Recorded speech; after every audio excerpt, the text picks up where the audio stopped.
Today I'll be doing some beef ribs. They're seasoned with sea salt, black pepper, and garlic powder. I am using a mixture of smoking pecan pellets and hickory wood chips. I will be smoking at 250.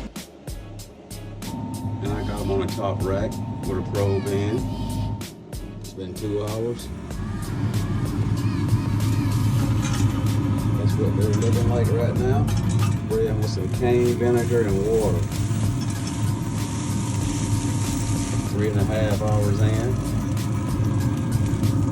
Got the color I want, so I'm gonna go ahead and wrap them and let them go ahead and reach that internal temperature of 203 or between 203 and 205. Put a little Wagyu beef tallow on there.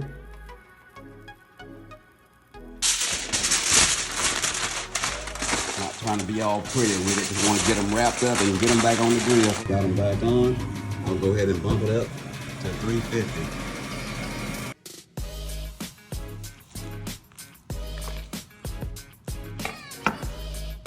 Nice your smoke ring, still hot.